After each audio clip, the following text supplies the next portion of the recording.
Uyayikhetha ikumgedlela Nkosi enkulu Bombela Sidima Simampondo. Baba mkhulu mkhulu phakade amen. Bafowethu ngithi ake ngikhulume nayo indaba engiyibuke yonakala kakhulu inhlanhlatha njengomlilo wequbula. Kunendaba la noma kunezindaba ezikhona ngoShembe. Sengithema ngiyilandela lento ngayithola ukuthi into eyenziwayo ekhandwayo, kodwa manje amaNazaretha abuthakathaka akaboni ukuthi kahle kahle emhlabeni kwenziwani. AmaNazaretha iyona nkolo kuphela ehlala ilwela ukuphuvela abantu iminyaka ukuthi uShembe uNkulunkulu, kodwa abantu futhi bengafuni ukubona, bengafuni ukuzwa. Abanye noma sebebona bajike futhi bangabinandaba ekugcineni phezu kokusebenza okukhulu kangaka uzofuna ukuphuvela. Abanye abantu bayasho ukuthi yazi into sesiyibonise ukuthi iqiniso, kodwa-ke ngeke siyilandele futhi ngoba sixakwe izinto zethu. Babe konke amaphuzu abangawabeka iminyaka kusukela ngo-1910 uchazwa lento uNazaretha ozobe namhlanje, kodwa ekugcineni akwenzeki lutho ngoba uma uchazela idwala isuke ngekho into ozoyenza. Kodwa-ke iphuzu lami lapho elilele khona awakhona abazwayo. Phela uShembe uthi iy'ndaba zihanjiswe konke umhlaba, abantu bayibonele bona njengoba bengamadwala nje ngale ndlela abangamadwala ngayo.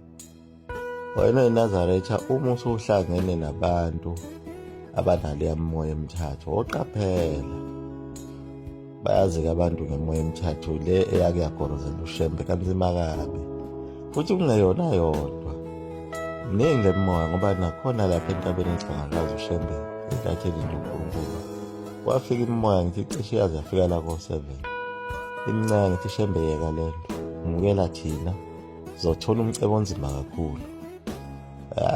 Anqaba uShembe kufike lona, anqaba uShembe kufike lona. Njengoba namhlanje abantu benamanga bethi uShembe kuthiwa wathwala khotso. Mawuthi uyabuka iminyaka phela manje sesihlakaniphile, asebona labo ogogo bethu okwakugangwa ngabo.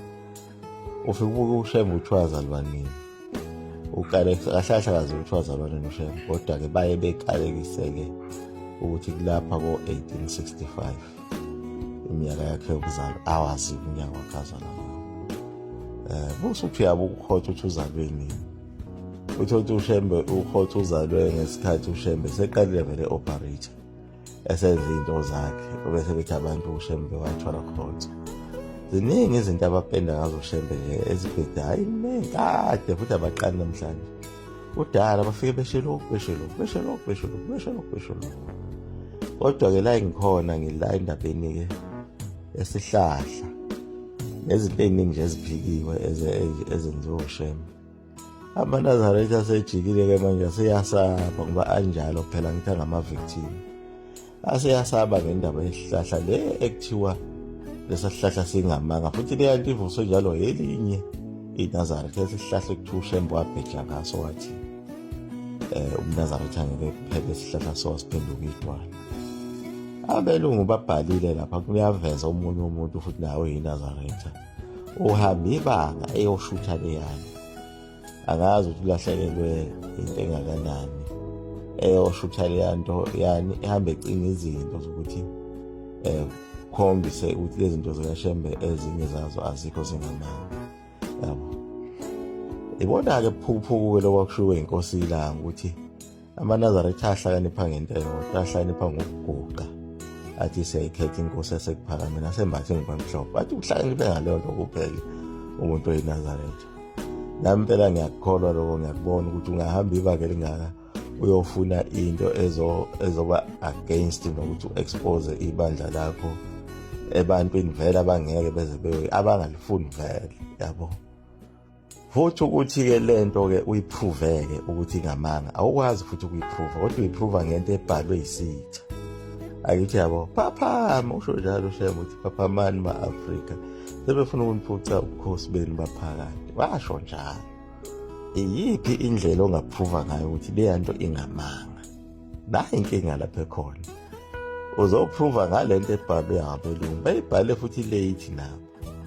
Lalela-ke ngikutshele iNazaretha ngoba ubuthakathaka kakhulu empilweni yakho. Uyazi ukuthi indaba yenkanyezi le eyafika kuzobikezela ngokuza kwaShembela ngo-1910 10 March, le yawela khona lapha eNanda. Abelungu banaso futhi isitori saleyo nkanyezi ukuthi cha, le nkanyezi kuhamba kuphele iminyaka ethile nesikhathi esithile bese iyavela, iyinto yemvelo nje, hhayi ngoba yafika lapha ngoba kwakuzofika uShembe le nkanyezi. Babhale kanjalo futhi laba belungu babo. Angithi uyabona njalo Phaphamani ma-Afrika sebefuna umfundi uBukhosi Maphakathi. Nazo futhi izindaba zako ukuvuka kwabantu abafile abelungu babhalile ngako lokuthi bakubiza ngeganyana lakhona lesilungu ukuthi cha, lowo muntu ahlahle usuke engafile, kodwa usuke usesitejini esithile, usuke vele ezoyivukela. Njengoba-ke sithi uShembe kunabantu abaningi, abantu abavuswa uShembe, kodwa kuye kugqamela insizwa labathi uLazaro ayeqa noShembe othi uSigema ngakhala phambili, yona-ke ejwayele ukugqama ngoba uThemba Masinga yena-ke akhulume ngako. Kodwa baningi abantu abavuswa uShembe, khona nomama wavuka eKuphakameni inqwaba nje, wathi uma ivuka waze wathethisa indodakazi wakhe. Indodakazi wakhe wayikhalela lo mama ngoba wayezogana lo ndodakazi. Wasethi kodwa umama uswazi uhambe, ungasangibonanga ngisina. Hawu, lo mama wathi uma ibuya wathi kodwa ndodakazi ungenzani ngempela, wangisusa sengisehlele endaweni enhle kangaka, kodwa ngokuphinde ngikwazi ukubuyela kulela lizwe ebengikulona uze ungivuse nje ngendaba yomshado. Ubuyini umshado kunale nto ebese ngiyitholile ngoba lo mama wayesesezulwini wakhishwa khona. Ake ngiphinde ngithi sawubona Gwalandi, leli yiNazaretha, leli iBhayibheli lafika nabelungu, zonke lezi inhlanzi ey'gwinya abantu nenyoka ekhulumayo awuyiboni lento othi ngamanga. Bona bayasho yini enkolweni yabo abantu beyimeshini ukuthi nakho kungamanga, njengoba kumanje uhlelwa ukuthi iBhayibheli liphinde lizo-edithwa, be-edithe amanye futhi amanga ngenxa yokuthi la manga bawaqambe emandulo bayabona ukuthi manje aseyabonakala. Ngithi lezi zinto zihamba ama-centuries ngama-centuries, fanele kubuye lihambe lishintshe kuze nge-virgin ngoba manje sekuyabonakala ukuthi hayi khona kuyonakala. Angithi-ke ngizokuchazela indaba onyonga yinakile. Ake ngiqale ngidlule kule, ngiyabuya kule iBhayibheli. Indaba futhi yomama lo osenyangeni esakhula kukhulunywa ngayo ey'nganekwaneni, esakhula simbona evela lapha enyangeni, obelethe ingane ethwele inyanda yenkuni. Bathina abelungu ngaleyo nto, bathi abelungu cha, i-refraction yento ethize kanje bechaze ukuthi kuleya nto iyisithunzi esisuka bese sigcina sifomeka kube sengathi umuntu. Angithi uyabona abelungu baphika yonke into, bakubhalile futhi naloko.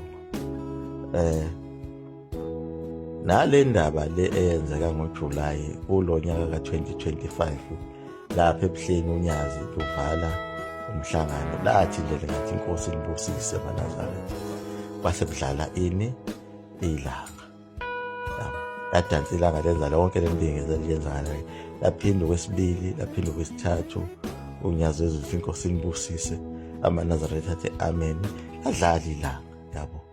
Naloko futhi kwachazwa ngalo lelo langa, kunabantu abasebephosta lokho ukuthi hayi no, lento le is a vibration, ilanga lisuke lizoqondana nenyanga ngesikhathi esithile, kube nje bechaza ngayo yonke le ndlela yegeography yakhona. Bephikisa leya nto eyenzeka ukuthi ngesikhathi kukhuluma uNyazi kwenzeka nalento ukuthi aqonde nendaba yama-pyramid asempumalanga lawo kuthiwa yibona amadala adlula aseGibhithe, okuchaza ukuthi iGibhithe kahle kahle la ngempela lingapha lapho kunala ma-pyramid akhona. Lawa ngale akhandwa enziwa lawa leli Gibhithe leli elikhonjwa le akulona iGibhithe leli. Lezi ndaba zeBhayibheli kuthiwa zazenzeka yonke le ndawo kusukela koSwazini, Mpumalanga, South Africa, kubhekeleko Cape Town, Namibia, onke lamazwe sakhelene nawo, noZimbabwe.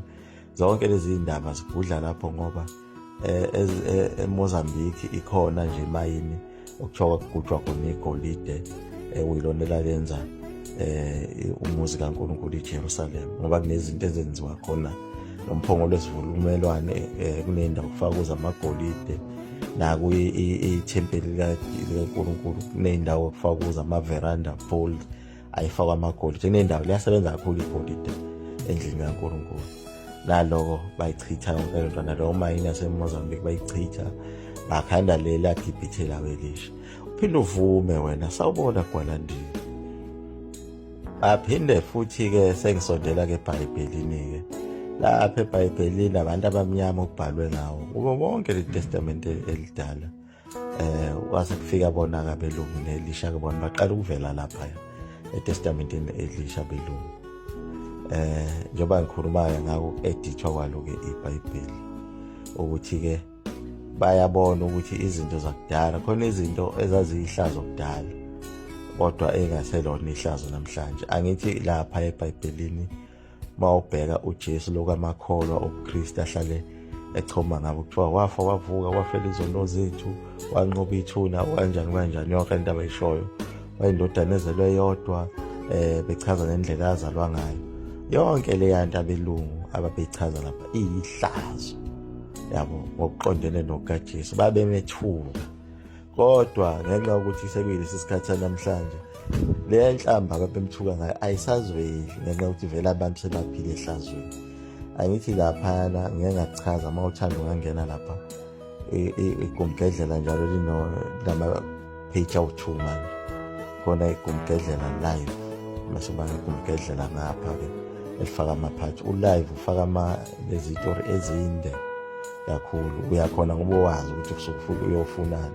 Uma ungenasikhathi uhlala ngapha, uma unesikhathi ukuthi ufuna ukuzwa kahle izinto uya kulo live ongahle igumgedlela live, lapho usuthola khona ingonyuluka lapho igumgedlela suke ligxile ngempela najuli.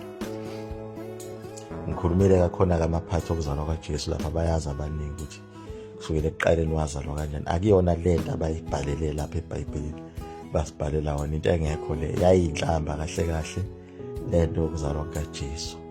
Obunye umhlamba obukhona lapha ngendaba kaJesu ukuthi uJesu wayimpohlo ngalesa sikhathi kwa-Israyeli. Namanje amaSulumane noma amaJuda asasebenza lo mthetho. Uma uyimpohlo umuntu oyihlazo ngendlela eyisimanga, yabo, usuke wethukiwe nje kahle uma ubizwa ngempohlo. Ubizwa ngempohlo kuJesu. Futhi uma uyimpohlo ungavumelekile ukushumayela kumaphambi kwebandla hamete engcwele kaJehova. Akwenzeki lokho, awungeni ngisho ukungena ethempelini. Njengokuthi uJesu wayengena kumasinagogweni ngeSabatha nje lapha, bathi bona kwakungena impohlo izoganga abantu.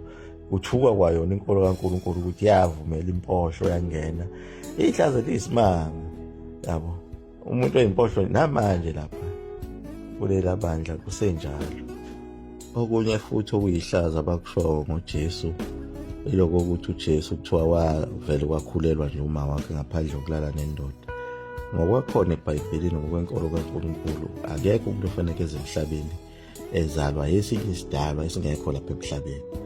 Umuntu ulala nomuntu futhi wesizwe sakubo bese kutholakala umuntu. Yona indlela wazalwa ngenye indlela, naloko kuyihlazo libi. uNkulunkulu wazi wabhubhisa umhlaba ngenxa yokuthi iy'ngilosi zazala iy'ngane kanye nabantu. Ngenxa yokuthi umuntu ozalwa lapho uba umuntu o-evil, umuntu obheda ngendlela eyisimanga, usuke ezaleke ngendlela le uJesu abayichazayo, idimoni uqobo lwalo.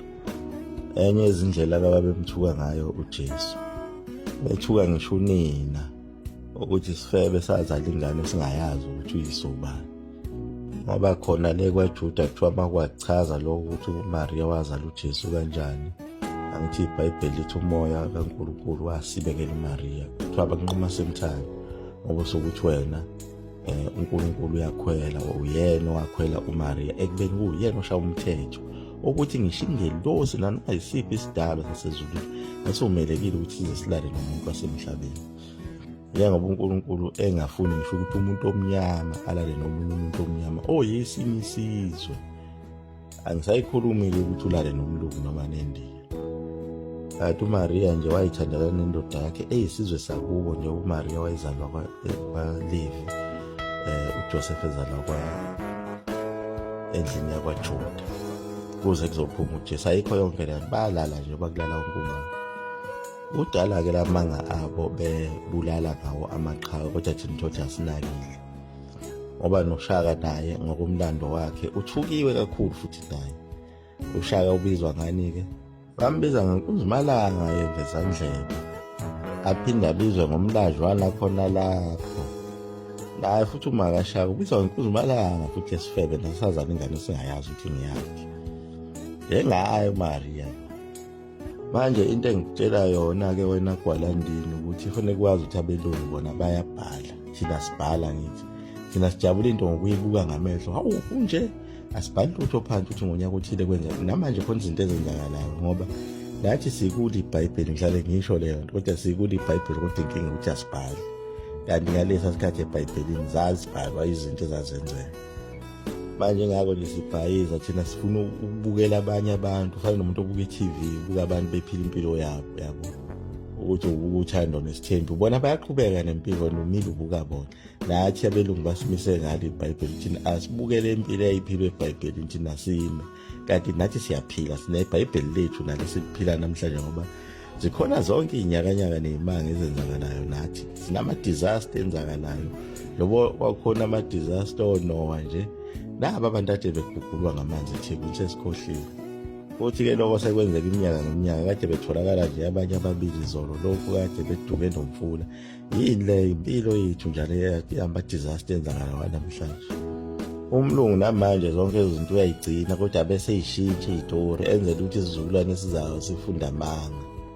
Bakwenzile futhi ngayo indaba kaShaka, lokho kwenzeka izolo lokwazi ukakhuzwa ubaba inyosi yesilo, ubaba uZetsheni Mdletshe.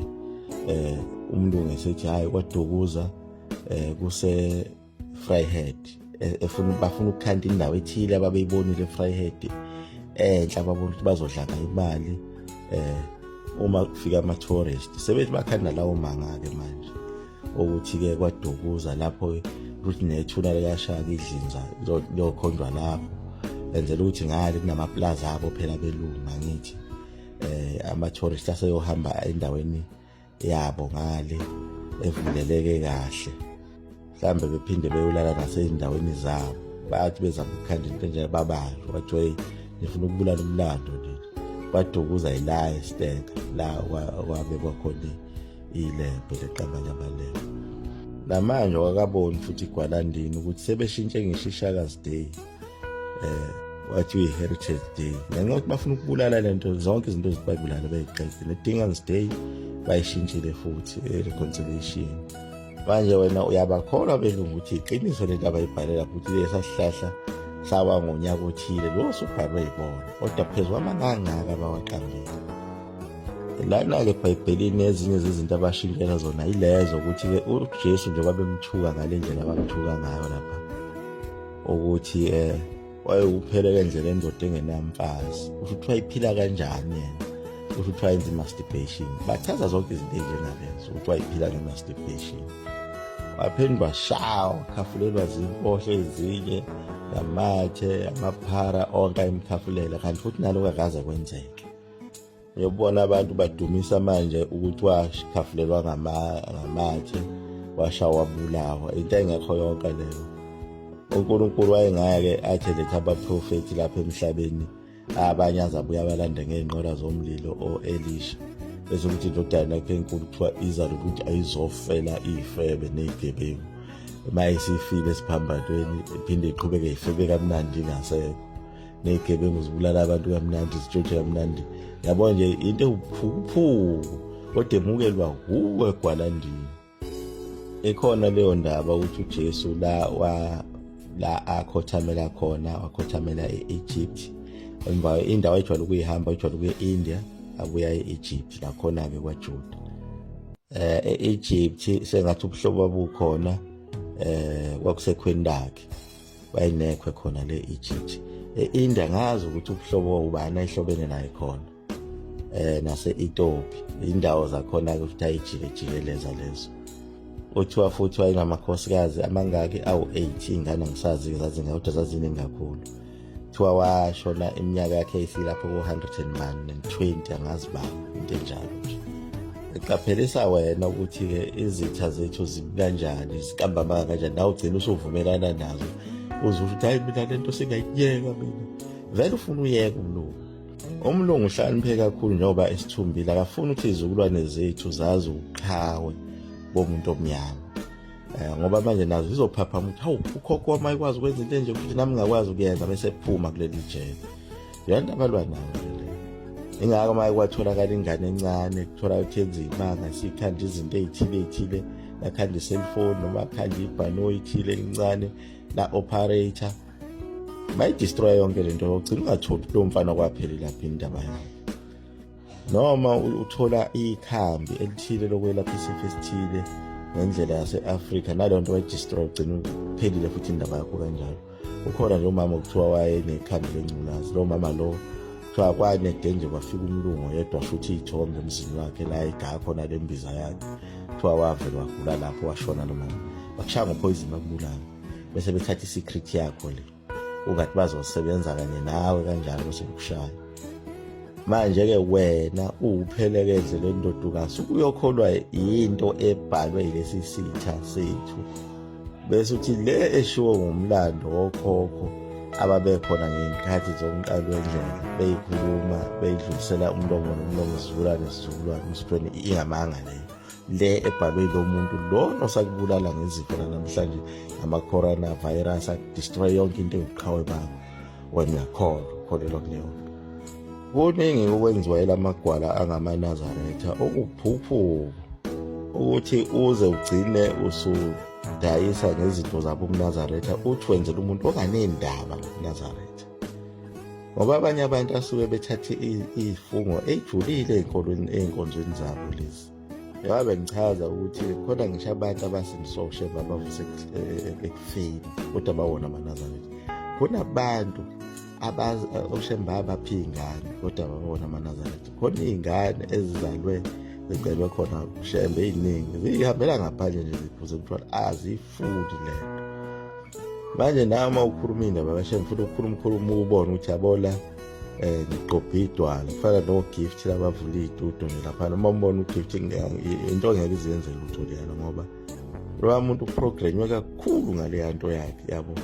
Ungazi ugcina usudedela izinto engafanele uyidedele ugcina usudedela imfihlo zebandla neyamagugu ebandla uthi wena wenzela ugift kodwa ngeke ukuthi ayifuni lento yakho ngoba yena uyile nto yakhe ayiyona unalo yamoya wakhe awumukelawo naye esinyameni. Yewade ngichaza nje ukuthi uma ubuka umuntu onjengoShembe wayemkhulu kangaka wahlangana nemimoya wakwazi ukuyinqoba umuntu-ke nje phaqa kanjani-ke ayithi uzoyimukela leya nto leyo. Yewade ngisho ukuthi uShembe wahlangana nemoya elako-7 to 8 bheke ku-10 elwa nayo ifuna ukungena kuyo.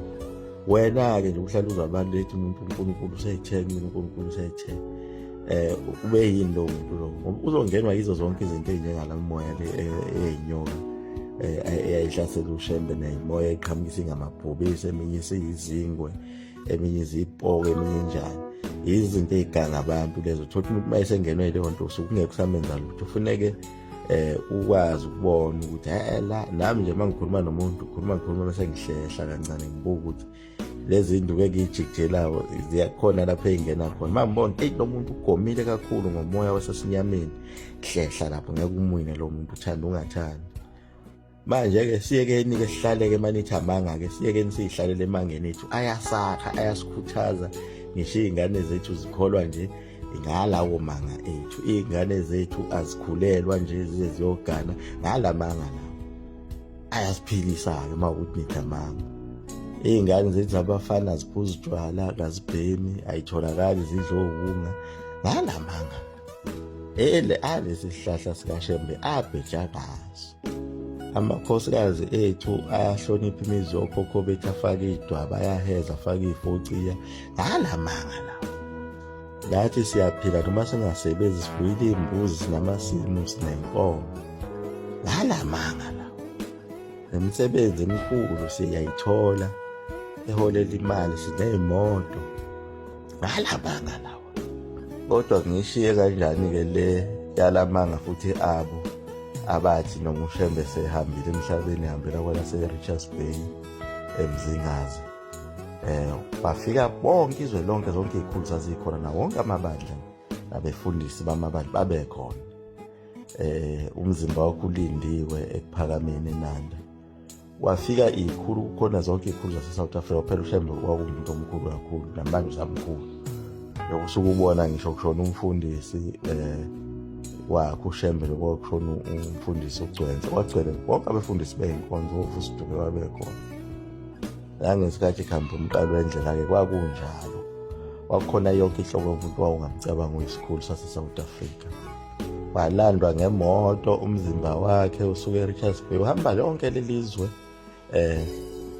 Umhlaba wonke wawubuka, amakhosi ababemhlangabezile, kubalwa naso isikhulu lesi uJohn Langalibale wayengumakhelwane wakhe. Abanye babantu ababekhona, udokotela wayemhlola wasempangeni. Indaba eyaziwayo nje into kaShembe, ngoba kusuke kukhona ngisho amakhosi, into enganawo amanga, into esuke inobufakazi. Nanguya ehamba ebhekele, kodwa belungabazi beqamba into ethile njalo ngomuntu wayemkhulu kangako uShembe, futhi osamkhulu namanje. Ngoba ngeke ngisho ukuthi ziningi namanje izinto ezenzakala lapha. Kuyeke-ke lokhu bemlimi, ukuhlangana kwabantu abamnyama abaningi kangaka, bengahlangene ngento ebhedayo, kungabi umuntu ukuze kuyophela umhlangano. Abantu belokhu bethuthelekile kanzima, phela kunzima uma kusuke kuthiwa umhlangano njengoba kuzo umhlangano kaJanuwari nje. Kuzoba laba abantu beyidelile, ngabona kuze kuphinde kuqhamuka umlungu omunye osuka kwelinye izwe, hhayi laba bala, oyobe nomoya kaNkulunkulu efike eshuthe futhi leyanto. Ngoba phela na umlando wamqalo wendlela watholakala kanjalo ngomlungu, wafika wababaza wathi iy'mfene zihleli nento enhle kangaka, abekho abantu abanakele nto. Ngisho sekuwuye lo hulumeni esithi uhulumeni wabantu abamnyama, akavezi lutho nje lapha mina ngifika khona ngafike ngababaza kanti isicindezelo kangaka emhlabeni siphinde sayicindezela thina. Inkulu into lapha. Ithi mina lento isuke ingathelevayizwa ngani, why ingafiki nakhuza lutho. Baze bayibambele bona imisebenzi uhulumeni ekhona, akachasi ngalutho lapha. Buka nje kumanje wakhe umgwaqo obheke eKenani, bazenzela bona njengoba babenza ngesikhathi kusenobandlululo, kusafana namhlanje amaNazaretha abandlululiwe. Lo mgwaqo abazikhandela wona uzothi ubona nanga umuntu osefuna ukuzoba umongameli, yena uhulumeni ubone lapha futhi ufuna ukukhankasa. Ngivale kodwa indaba yami lapho ukuthi-ke amaNazaretha musani kuba ngamagwala, bese ugcina usukholwa yinto ebhalwe noma ekhulunywa isitha sakho. Ikhona yini into enhle ekakhulunywa ekhulunywa isitha sakho, ngoba sichitha yonke into. Futhi sona isitha sakho lesi esibhale lento sinezinto zaso esiyincoma ngaso ezingamanga zonke, njengoba iBhayibheli ngichazile ukuthi labantu abamnyama kubhalwe ngabo, kodwa sekuyiba belungu, sekuthiwa yibona abagcwele lapha ngisho ekuthiwa ama-movie, yibona belungu ababhalwe ngabo eBhayibhelini, ababefuye iy'mbuzi, izimvu, amakamela nawo. Wakwabona lento umlungu enza le nto elusa kanje. Khona endaweni eshisa kangaka Israel wayengahlali umlungu lapha, ehamba ukubhadula, wayengaphihli isikhumba siphele inyama. Umuntu ozwela kungenzekeli utho nje. Kodwa lapha eBhayibhelini sekuthiwa yibona laba behlaba iy'mbuzi benza imisebenzi. Phela lapha eBhayibhelini kwenziwa, kuyasokwa, kwenziwa imisebenzi ngey'mbuzi, kushiswe impepho, kuhambe kwenziwa imhlatshelo entabeni kaNkulunkulu. Ubani umuntu owenza leyo? Uthathwa iy'thembu, umfowenu uma eshonile ungena umfazi wakhe. Ubani owenza lento? Ukhona umlungu owenza leyo nto leyo? Akekho umlungu owenza leyo nto. Ngoba sengiyivezile na indaba kaJesu ukuthi wayeganwa amakhosikazi awu-8. Kufanele vele ngoba phela wayeyinkosi yeWorship. Inkosi vele akwenzeki ukuthi ibe nje nomfazi oyedwa. Futhi-ke yena-ke uJesu ngoba phela wayeyisilo, ngoba wayephethe izizwe zonke lezi eziwu-12 zaka-Israyeli zaziripotha kuye zingaphansi kwakhe. Liyaguqa kwekho umkhehlelo mzula futhi umkhofu ntombi nesophathe. Amen.